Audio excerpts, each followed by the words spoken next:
So anyway, I'd like to welcome everybody to the Mission Canyon Park Zoom webinar for updates and general information of the things we've been doing since I've last spoken with you, with the community. So what I'd like to do before we kind of introduce the partners, I'd want to have Melissa Vega, my colleague here at MRCA, who is helping me run the meeting, go through some ground rules and basic just structure of how the meeting's going to go forward. So I'm going to, and also the translation is available in Spanish. So let me go ahead and let Melissa take over real quick and get that going and informing the rest of you guys about how we're going to move forward. Sure. Welcome everyone, and thank you for joining us this evening. If you are in need of Spanish translation services for this meeting, please click on the icon at the bottom of your Zoom screen that looks like a globe. Select Spanish as your preferred language from the drop-down menu, and then click on Mute Original Source, Audio Source. You will now begin to hear the meeting in Spanish. Donata is providing the Spanish translation for this meeting. Si necesita servicios de traducción del inglés al español para esta reunión, por favor haga clic en el icono en la parte inferior o parte baja de la pantalla de Zoom que se ve como un mundo, un círculo. Seleccione español como su idioma preferido en el menú desplegable y después haga clic en silenciar la fuente de audio original. Ahora comenzará a escuchar la junta en español. Doneida está proporcionando la traducción hoy.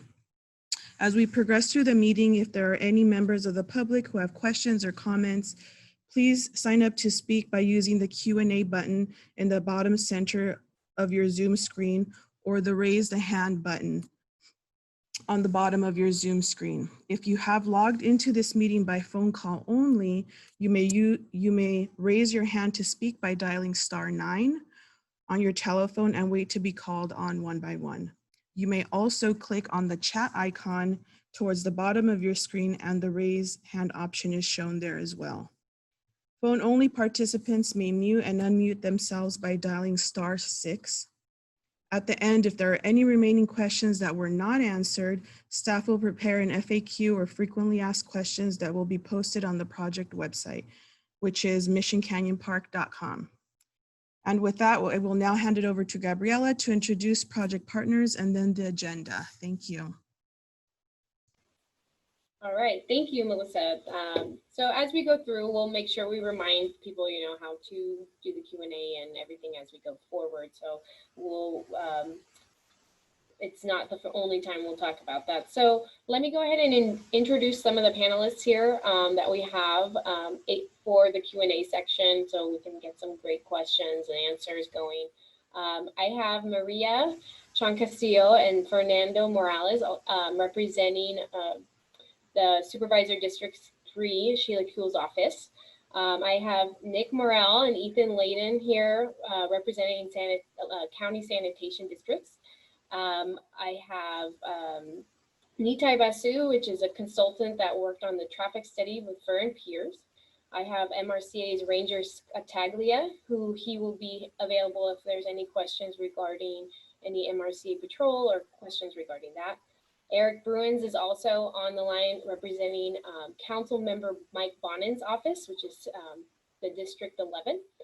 Wahib is here for Caltrans, will be representing Caltrans, and I do believe I have Ahmad as well with Los Angeles Department of Transportation, LADOT.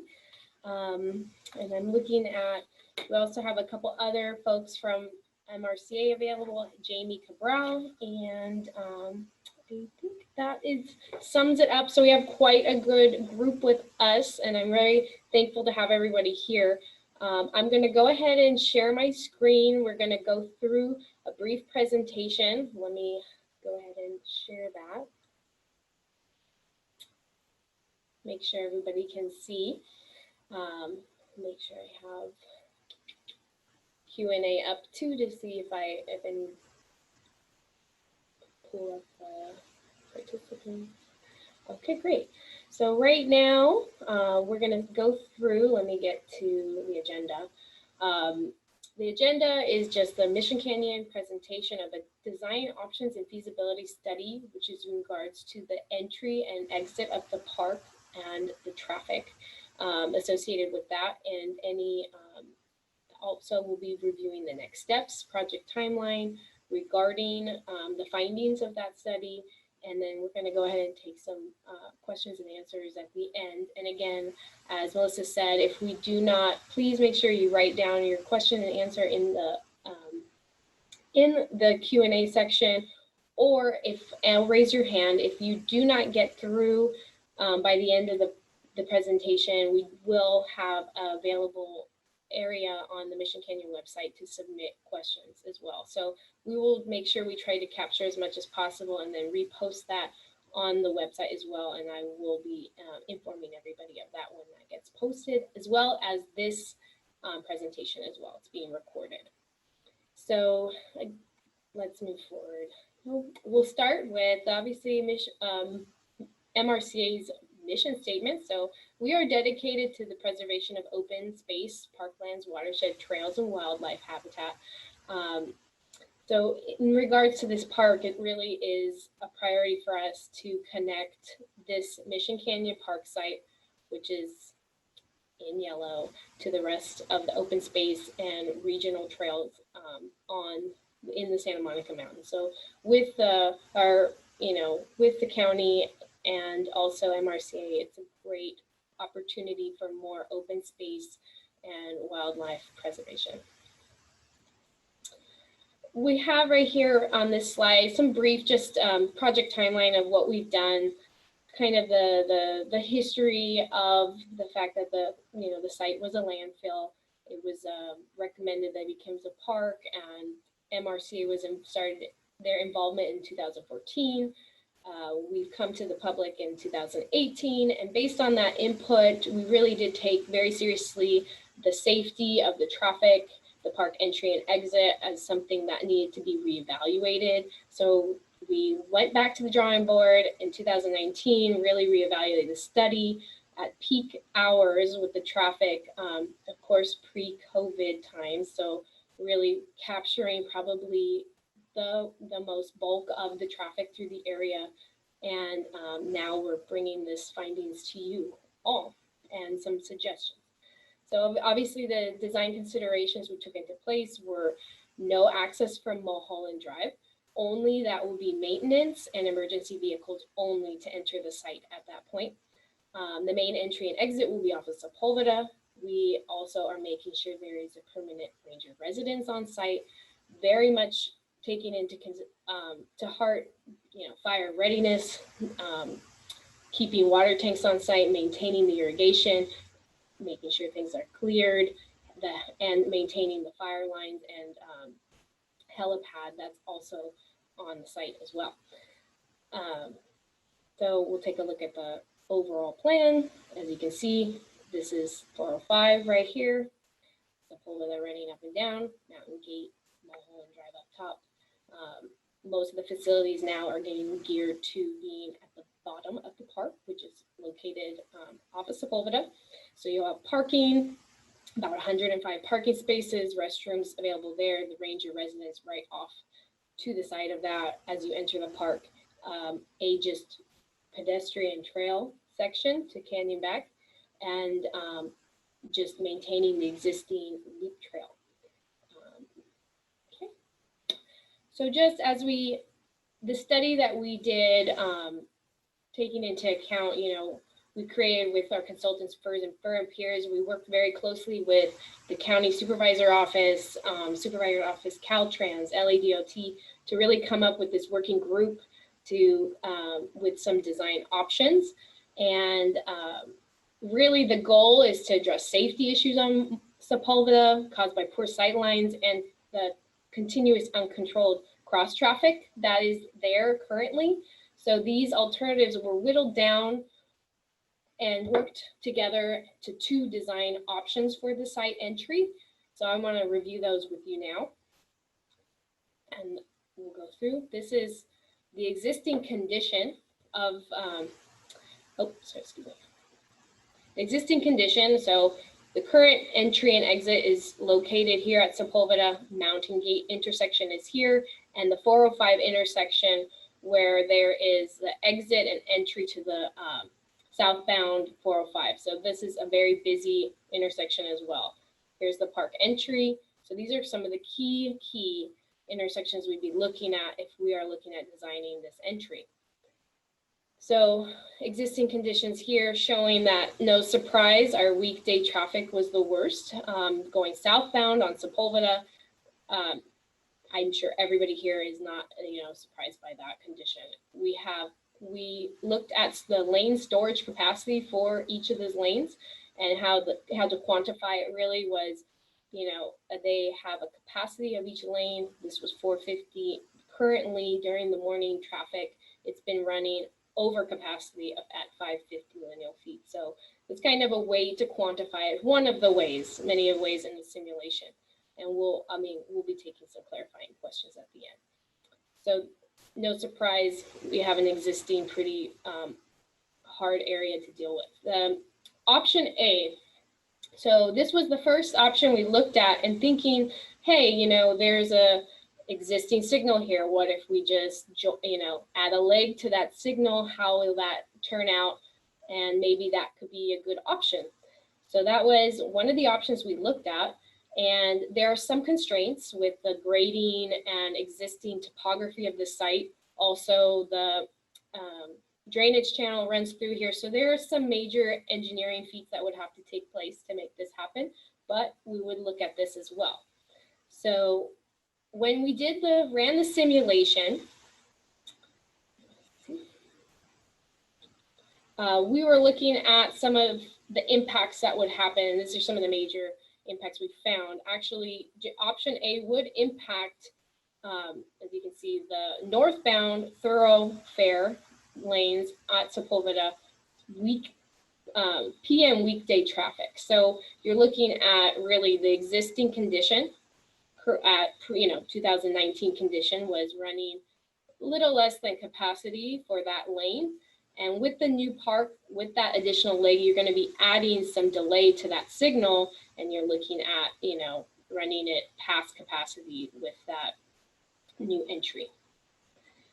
Also, we're looking at, your left turn into Mountain Gate. Because it starts backing up at the 405 exit, you will see back up here at Mountain Gate as well. So it's kind of a little bit of a domino effect. So our existing capacity for that lane to turn into Mountain Gate is about 175 lineal feet.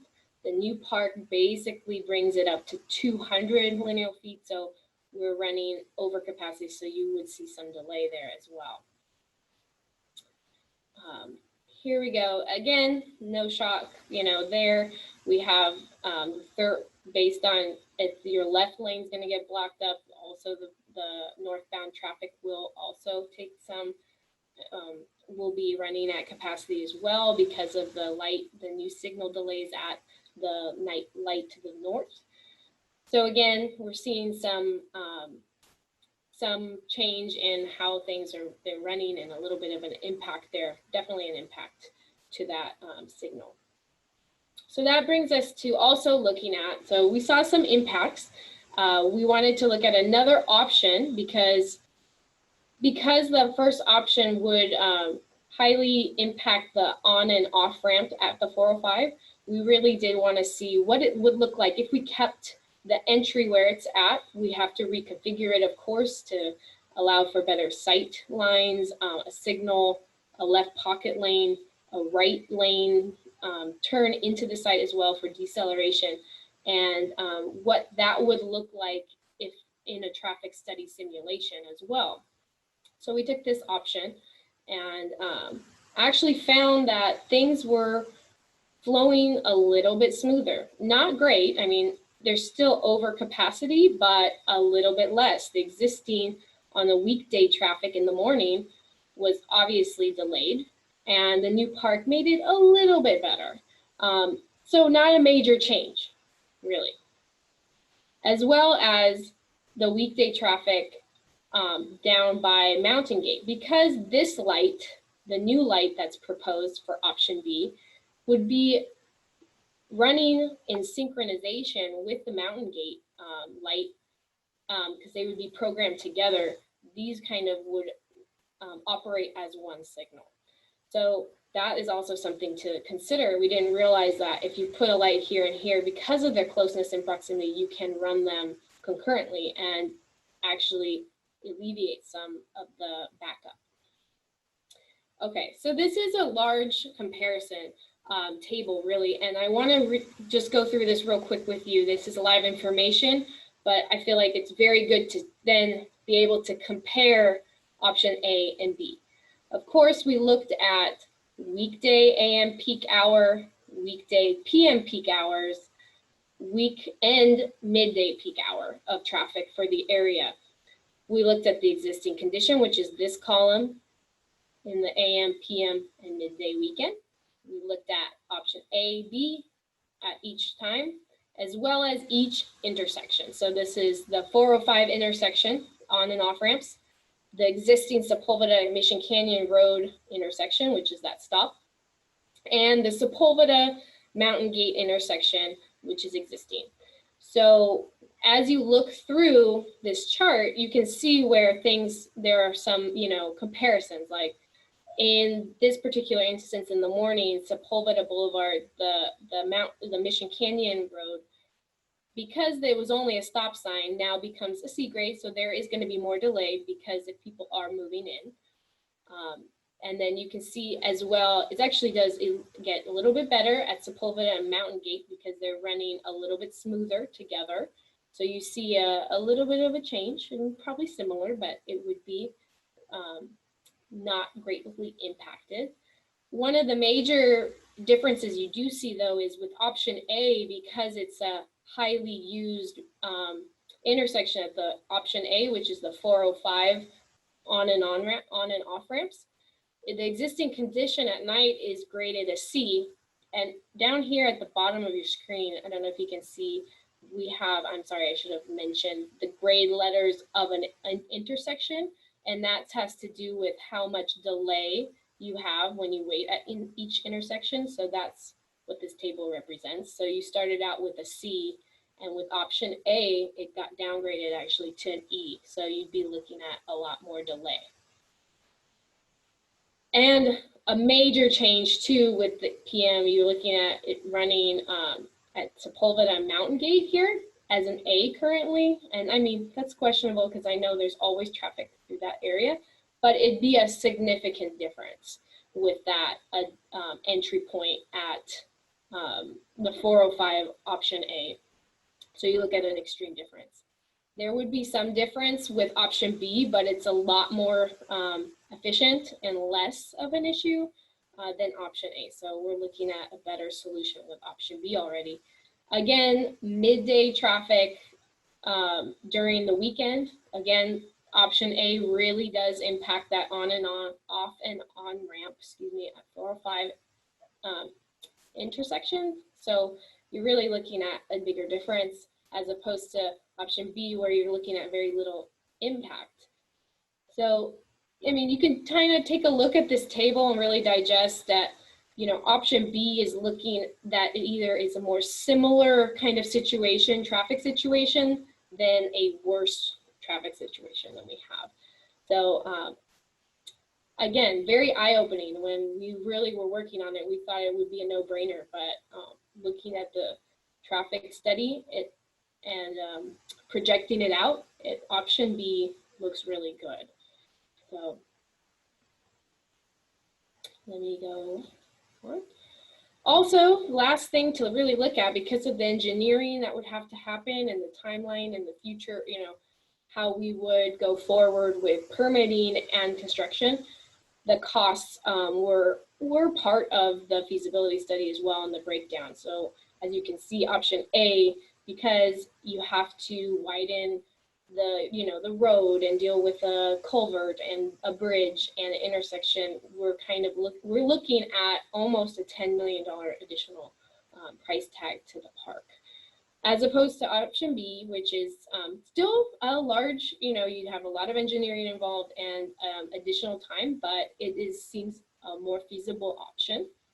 especially when we come down to the conclusion where, based on traffic safety and the feedback we got with our partners and preferable traffic simulation in general, all these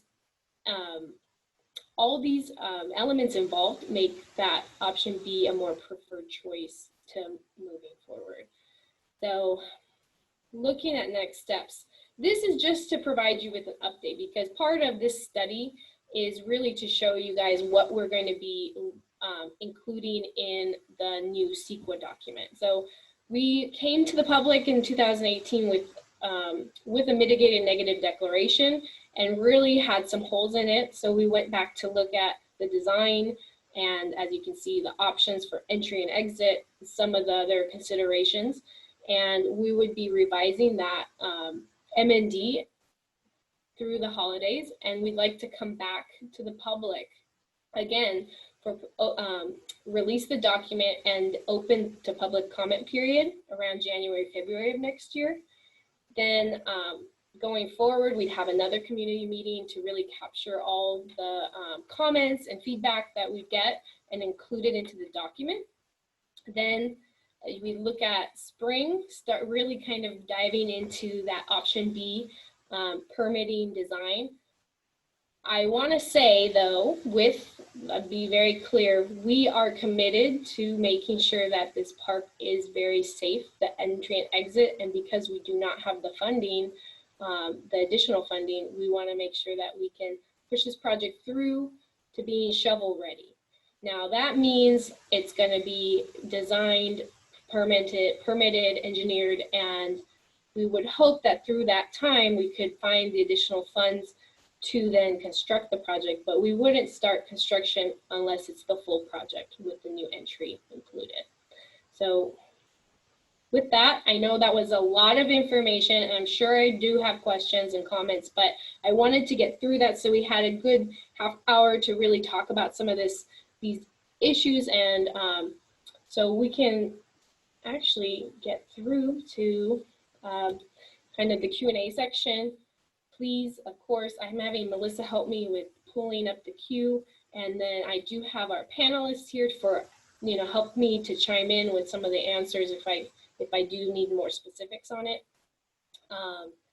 And if we don't get to your comment, we will also have a section on our website here to stay informed. Please insert a question.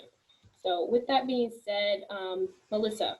Okay, so we have 3 people who have submitted a question, and we'll start with the username with Volpert, V-O-L-P-E-R-T. Can you please unmute yourself?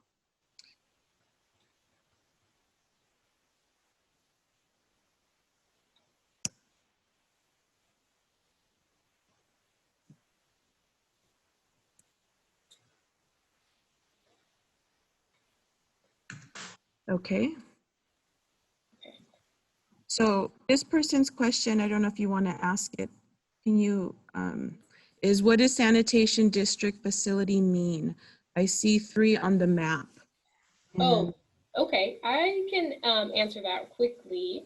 That is really, those are their environmental control systems that they have in place currently because the site is technically closed to, the public. So because it was a landfill, there are drainage and irrigation and maintenance facilities, as well as like the gas collection areas. And so when the park is open, we have a partnership with Sanitation that a lot of their environmental control systems will be protected in place. So if there are anything open that they'd be able to remove or cover and secure, because they will be on site, in perpetuity, because we are maintaining the safety of the site because of the, methane collection and drainage system currently. So that's hopefully that answers that question. Okay, so next question from Mark Marie. Mark, would you like to ask your question?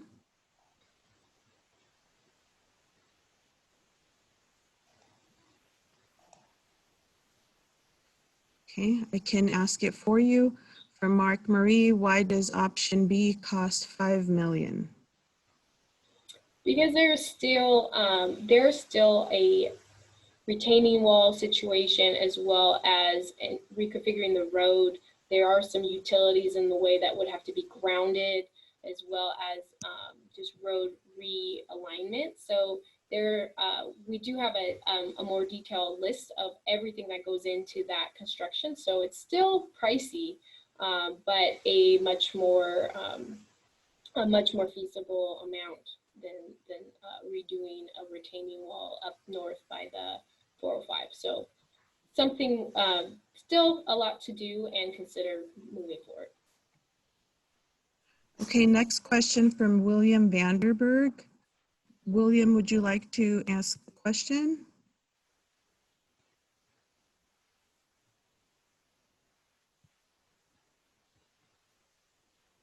I guess I can ask it for you.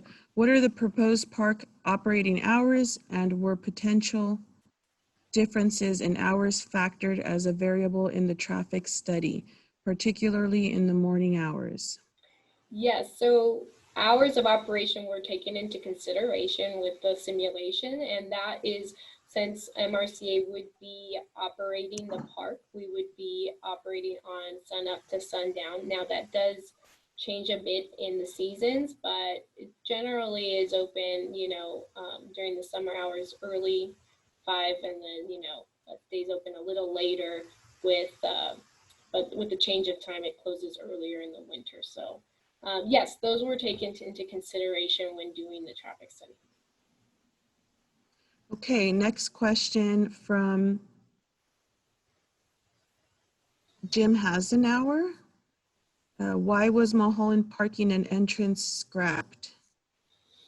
There was a lot of consideration on that because of the traffic down the Mulholland corridor. Currently, there is actually, many institutions, schools, and concerns for access there. So with that being said, there were actually many a voice brought to us about not having as many visitors on that side of the park. So we do still have access that you can walk and hike up to Dirt Mulholland side, but the main parking will be located at Sepulveda. I don't know, Maria, if you'd like to. Yeah, can you hear me? Yes. Oh, okay. No, I just wanted to say that during the environmental process, when we initially met with the community, it was the majority of the residents in the area did not want Mulholland to have any access, obviously due to the institutional corridor. And so the supervisor had made that commitment, which obviously made it more difficult to try to navigate Sepulveda. So option B that we're looking at also calls for a deceleration lane. So the deceleration lane going southbound makes it much more safer in terms of decelerating off the Sepulveda and onto the lane that navigates you to make a safe right turn into the park. Yes. All right. Next question from Squire Dunger. Would you like to ask your question?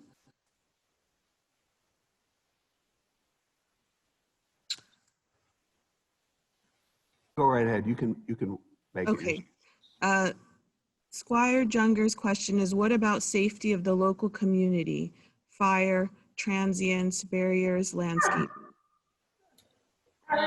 Yes, great questions, and everything we always really try to address in any of our parks.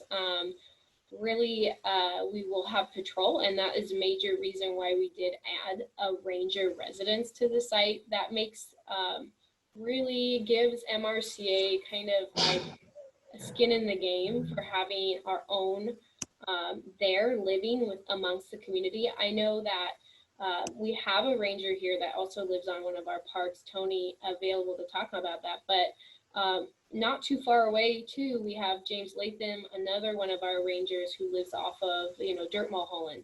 And it's a great way to stay in touch with the community and be there to Big times offer that we've been in support touch. as well as, integrate into the community as well. I know because we would have patrol and maintenance on the site more regularly, it would be actually safer to have the park officially open as opposed to being something that isn't really patrolled or done that way. Because right now it is a sanitation facility that is now being maintained for just their environmental controls. So now we would have a ranger on site, ranger number would be posted. Of course, call 911 if there's an emergency. And we would be maintaining tanks on water tanks. MRC has a division, a fire division, that does a really wonderful job and really, really is a great asset to our team. So it'd be also included with, of course, our regular firefighters, but also our division would be ready and available too as a priority. The landscaping we would be obviously keeping control over. There needs to be maintenance of the existing turf that's on each of the landfills, which will be maintained, and potential for, oh yes, Ethan, where you want to chime in? Continue with landscape maintenance as we had in the past. There's no, certainly no plans to not maintain the site just like we have been. We go out every year, do all the fire clearance we need to do. We respond to homeowners also when they ask about trees that may be dying or trees that may be fire hazards near their house. We've done a number of tree removals over the time also. So when it comes to at least maintaining fire safety areas around the residences and around, certainly through that whole landfill, we're very concerned about that because we have all the environmental control systems that would burn up, right, if fire went through there. Yeah. Great, thank you, Ethan. Okay, next question is from Michael Leslie. What numbers did you use for projected park visitors in the traffic study? We did use a similar projection of use near our other park, which is Temescal Gateway Park. It is a very popular park as well for hiking, actually, and it also has a very similar feel area. It connects to regional trails. So it has kind of a similar and established numbers. So it probably may or may not be as popular as that site, but it was a good way to project numbers, like use a pretty well used park in an area that's similar with connections also to a larger park trail system. Okay, let's see. So Mark, Marie, let's see, let's try Mark. Mark? Mark's comment is confirming that Mulholland access is not happening with this current plan, question mark. That's confirmed. Okay. Okay. Next question, Andre Stochka. Andre, go ahead. Yeah, I'm just wondering about the funding. Who's going to be paying for the park ranger? Is that Mountain Recreation or is it the city? And how secure is the funding? Well, I mean, in this case, if we did open the park, we would have funding. We would charge for parking at the base. That would go towards maintenance funding for the park. We would also allow for that in our budget. We'd have to look at that. I mean, first, we really do need to get the budget set for opening the park safely.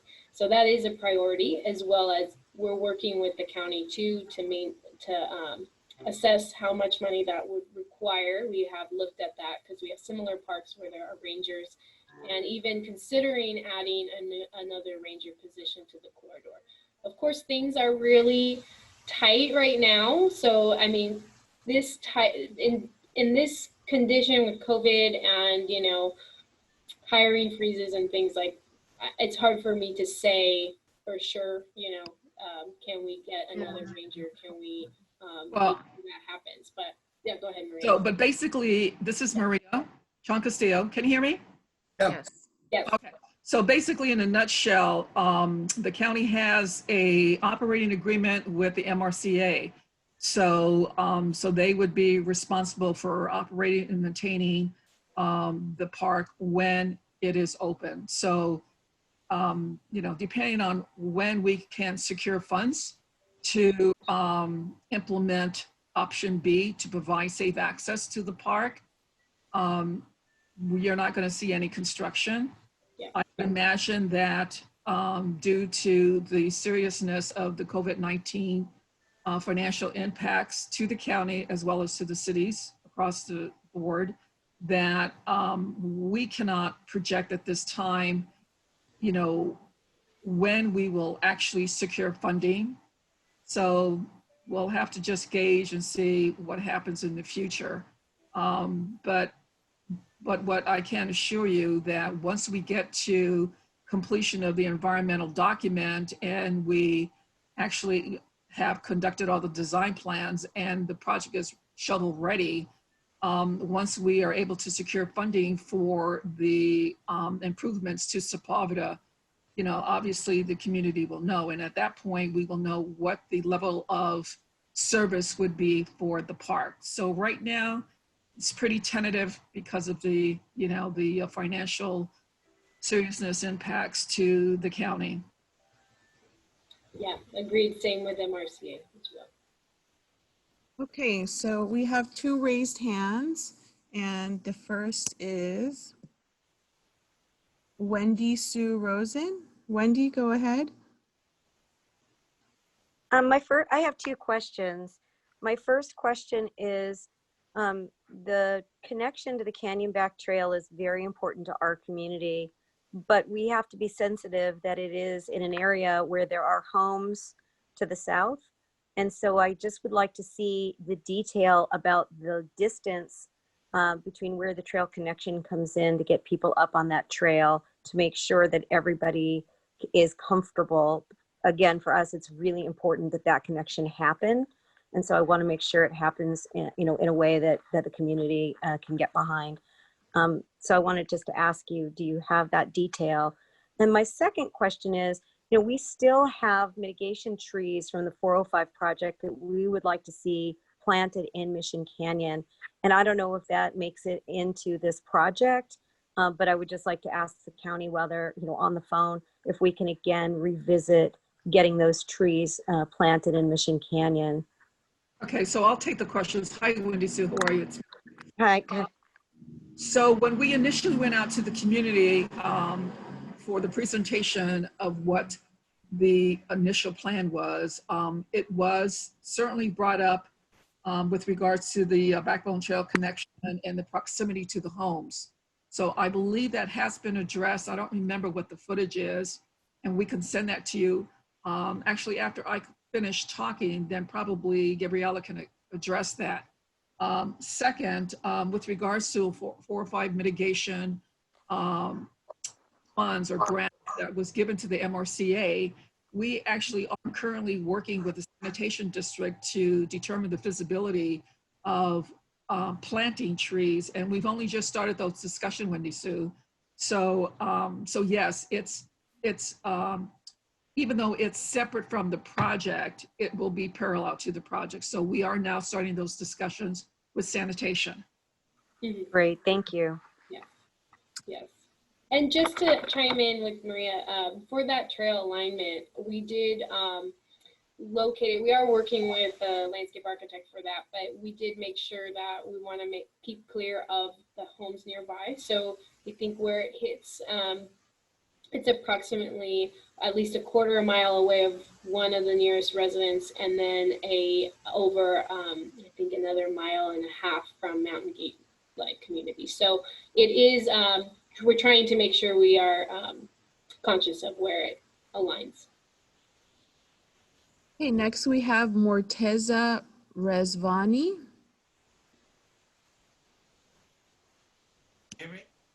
Yes. Yeah, I was wondering what you're going to do about all the dog walkers there. Are you going to stop that, or is that going to be allowed? Morteza, can you please turn up your volume?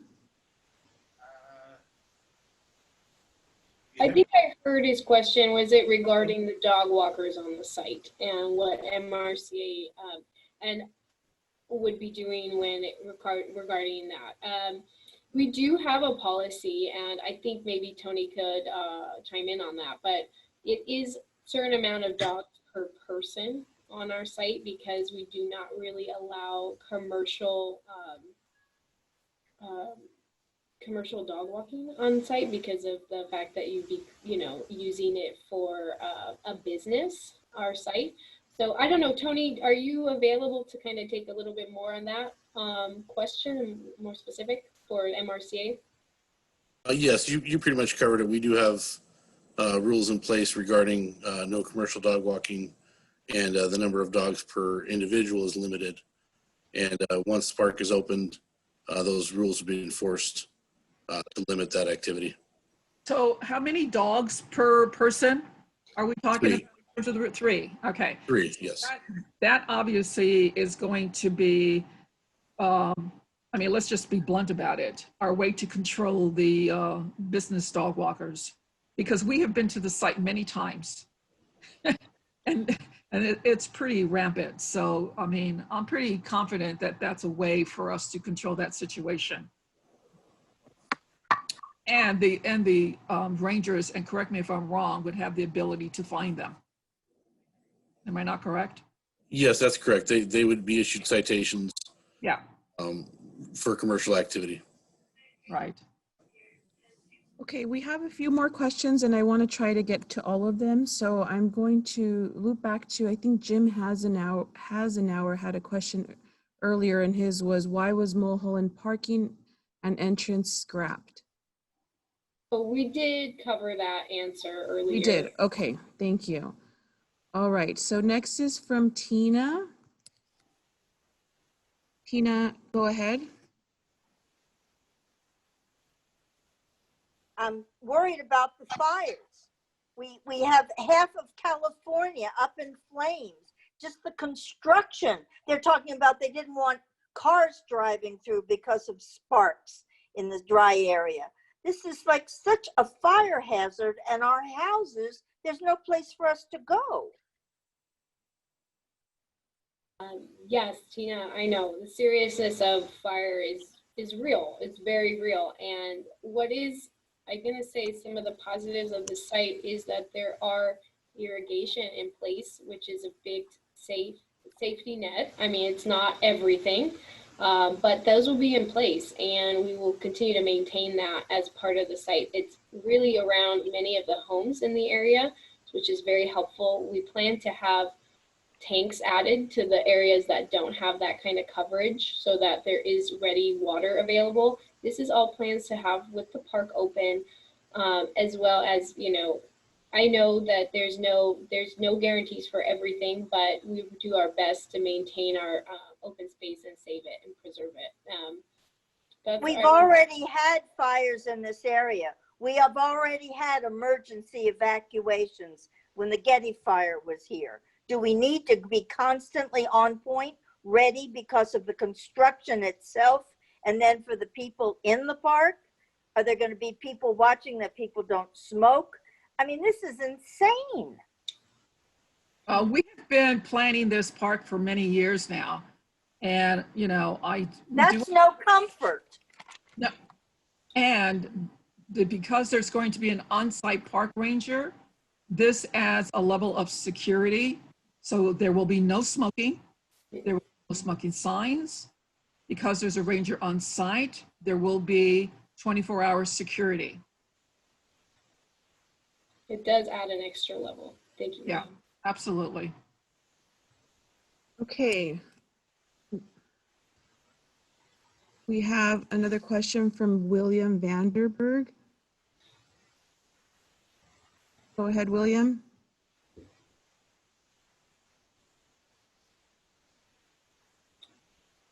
Okay, I can ask for you. A number of adjacent properties appear to have encroached onto the property for their own private use.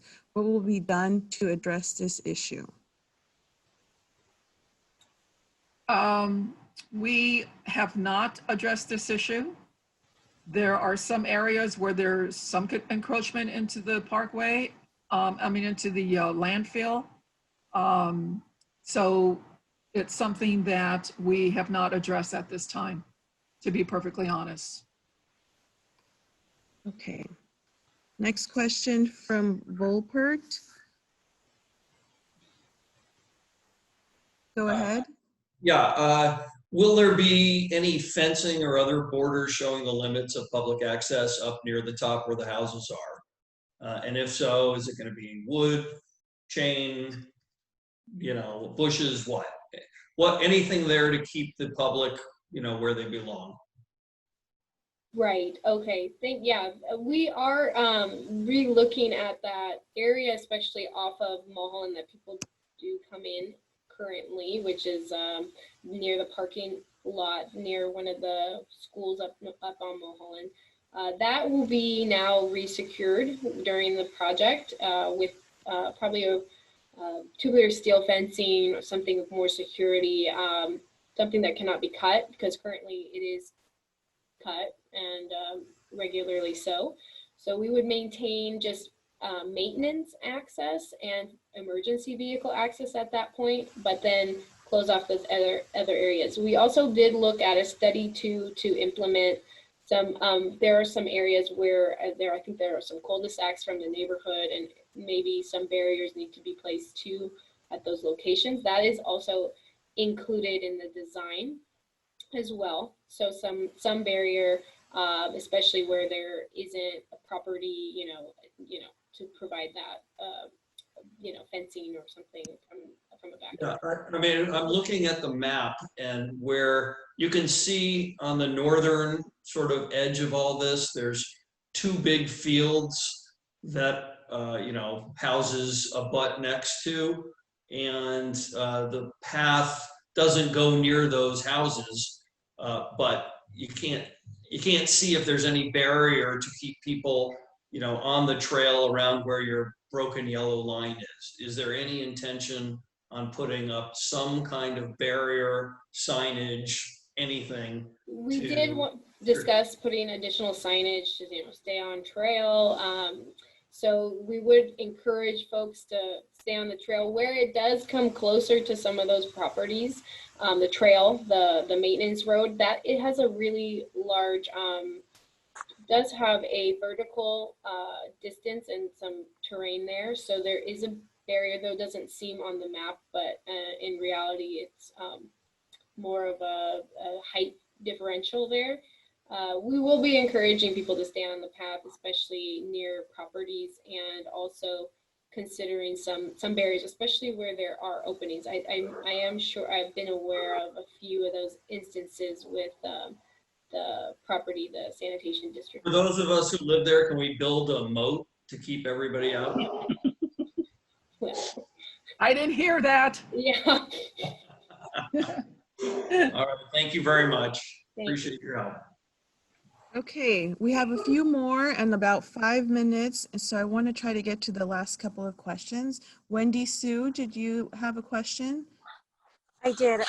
Originally, in the original plan, there were some pretty detailed drawings about stairs and some other recreational sort of passive experiences. And are they the same, or have you changed any of that design? No, those will still be implemented. As you can see in this, I think it's just a visual here right now, but there will be some trail steps included for that kind of option. Instead of a long loop, you can have a more intense experience. So we're going to be keeping some of that trail options open as well, included in the design, especially the stairs. That's funded. And they're closer to Sepulveda, away from the homes. Correct. That's at the lower part of the property, not up top. This area, we'd be keeping just the maintenance road as a trail, nothing new, no new facilities up near the homes. Okay, next question from William. Will the existing methane gas vents be maintained as currently installed or consolidated into a smaller number of outlets? I can answer that one. Okay, great. Well, just to clear up a little terminology, you're not vents, they're actually collection wells, so that all the methane that's being collected is being brought to one point for treatment, which in this case is burning, right? And so yes, all those will be continued to be maintained as needed. Right now, occasionally wells will stop producing, and so we may take a well out of service occasionally or something like that. But in general, the flare station will continue to run as long as it's necessary, and that includes all the gas collection. So part of this would be that we would have to, I guess we would say, harden all our facilities on site to make them, to make them safe from anybody else that might be walking around there. A lot of the gas system is underground, so that obviously is not a problem. But other places where the public could access, we would then figure out a way to keep the public out of that. Right? And we've gone through and looked at how much money it would cost. We presented that information to the county and the city as well. So when this park goes forward, we'll go forward with our hardening efforts to make sure that all environmental control systems are maintained. Okay, next question from Grant Davis. Grant, go ahead. Oh, thank you. I thought I was just posing the question in text. I arrived a little bit late, but my questions were regarding a bike path, or what access do mountain bikes have in this park? We'd be establishing a multi-use trail because it is a large trail. We haven't restricted any use in particular. So I know there is a big mountain bike community that uses Dirt Mulholland and those areas. So we're trying to establish a multi-use trail. And did that include any other kind of facilities for mountain bikes, like pump track, skills center, anything like that, or was it just the trail? No, we don't have any built facilities for it. Okay, thank you. Thanks. Okay, Mark Marie asks, will it be irrigated? Oh, yeah, we'll be maintaining the irrigation on site, which has already there in the valleys, as well as any of the new native landscaping at the Sepulveda entrance as well will be irrigated. Otherwise, we're trying to keep the rest of the open space, the natural undisturbed area undisturbed. So. Okay.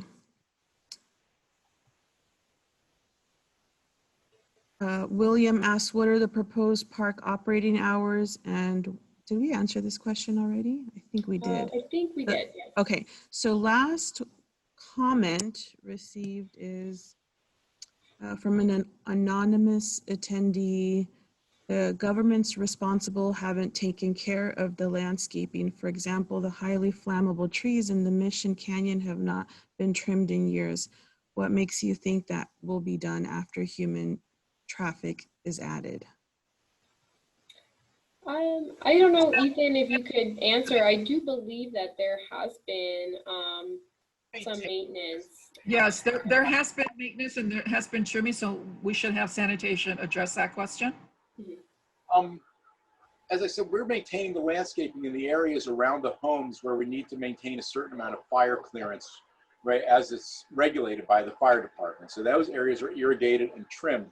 The native areas of the site, for instance, if you look on the drawing that's up on the screen now, I guess it's sort of to the southwest, right? We don't have any facilities in there, and you're probably right. There probably has not been, if there hasn't fire been going through there, there's a lot of fuel in there, but our job is, I guess, not to necessarily maintain that. I don't know what I don't have anything to say about that area of the site. Yeah, I mean, we do MRCA depending on how close trails are and to areas, especially that are built up in residential. There is some brush clearing. We always pretty much try to keep. Actually, that's mostly what our fire division does, is go through and do a lot of brush clearing at some of our properties, especially near residential areas or areas that are of extreme fire danger for that buffer zone. Okay, it looks like we've gotten through all of the Q&A chat and raise the hand option. If there was a question that you still have, you are welcome to submit it like Gabriella mentioned earlier. At FAQ, or frequently asked questions, will be posted on the project website, which is missioncanyonpark.com. Sorry, going through that real fast. There Sure. it is. Yeah, thank you guys all for your participation. I really think this was great just to give an update to the community. I know we've been working really hard to try to, you know, answer some of these concerns and give you guys the best experience we can, and the safest. So please keep a lookout. We'll be coming back to you next year with an updated environmental document that'll have all the traffic information you need, design information, and studies for biology and air quality and everything. So stay tuned. We'll keep you posted, and we'll come back to you for comments next year. So Thank you so much. thank you. Thank you, everyone. Thank you. Be safe, everyone. Safe, yes.